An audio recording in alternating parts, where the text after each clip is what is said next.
বাহির থেকে এমন চকচকে ফটক দেখে বোঝার উপায় নেই ঠিক কতটা ঝুঁকি নিয়ে পাঠদান চলছে ভেতরে। পার্বত্য জেলা খাগড়াছড়ির পানছড়ি উপজেলায় গোলক প্রতিমাছড়া মুখ সরকারি প্রাথমিক বিদ্যালয় নামের স্কুলটিতে অনেকটা প্রাণ হাতে নিয়ে শিক্ষা কার্যক্রম চালিয়ে যেতে হচ্ছে শিক্ষক শিক্ষার্থীদের। মূলত স্কুল ভবনের পিলার ও দেয়ালে দেখা দিয়েছে বড় বড় ফাটল, যখন তখন খসে পড়ছে পলেস্তারা। ১৯৯৭ সালে নির্মিত একতলা এই স্কুলের ছাদ চুঁয়ে পড়ে বৃষ্টির পানি। ক্লাস চলাকালীন সময়ে সামনে থাকা বই কিংবা শিক্ষকের চেয়ে ছাদের ফাটলের দিকেই বেশি মনোযোগ দিতে হচ্ছে শিক্ষার্থীদের।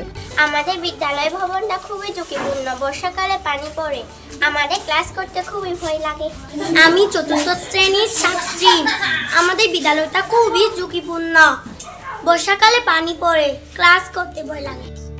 শিক্ষকরা জানান, বর্ষা মৌসুমে ছাদ চুঁয়ে পড়া পানিতে বই খাতা ভিজে যায় শিক্ষার্থীদের।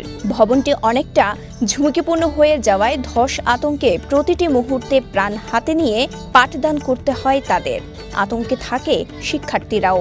আমরাও খুব ভয় পাই, যেহেতু বিদ্যালয়ের অবস্থাটা খুবই করুণ। তখন কি যে হয় কোনো ঠিক নাই। এই দেখেন, আপনি দেখেন তো আমাদের এই ভবনের বিমগুলো একদম হয়ে গেছে, ফেটে গেছে। আমরা আবেদন জানাই যে কর্তৃপক্ষের কাছে যেন এটা দ্রুত একটা বিদ্যালয় ভবন নির্মাণ হয়।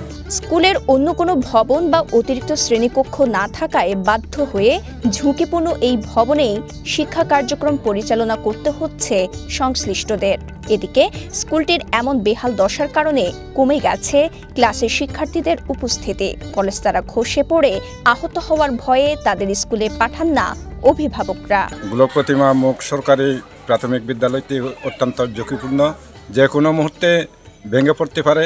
তাই আমি দৃষ্টি আকর্ষণ করছি আমাদের অক্ষয় মেম্বার পাড়ার সরকারি প্রাথমিক বিদ্যালয়টি দ্রুত মেরামতের জন্য। তবে স্কুলটির ঝুঁকিপূর্ণ অবস্থার কথা স্বীকার করে প্রয়োজনীয় ব্যবস্থা নিতে ঊর্ধ্বতন কর্তৃপক্ষকে অবহিত করা হয়েছে বলে জানান পানছড়ি উপজেলা সহকারী শিক্ষা কর্মকর্তা এডিন চাকমা। গোলক প্রতিমা মুখ সরকারি প্রাথমিক বিদ্যালয়টি ১৯৯৭ সালে ৯৭ অর্থবছরে এই ভবনটি করা হয়, একতলা বিশিষ্ট ভবন। কিন্তু এরপরে এটা জরাজীর্ণ অবস্থায় বর্তমানে রয়েছে। আমরা বিগত বছর এবং এই অর্থ বছরে উপজেলা শিক্ষা কমিটির অনুমোদনের মাধ্যমে নতুন ভবনের জন্য বরাদ্দ চেয়েছি। আশা করি এই অর্থ বছরে এখানে নতুন ভবন হয়ে যাবে। স্কুলটির এমন বেহাল দশার কারণে ব্যাহত হচ্ছে একাডেমিক কার্যক্রম।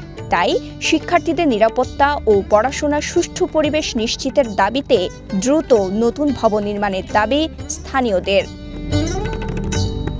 খাগড়াছড়ির পানছড়ি থেকে শাহজাহান কবির সাজুর পাঠানো তথ্যচিত্রে সাফা মারওয়া, কালের কণ্ঠ।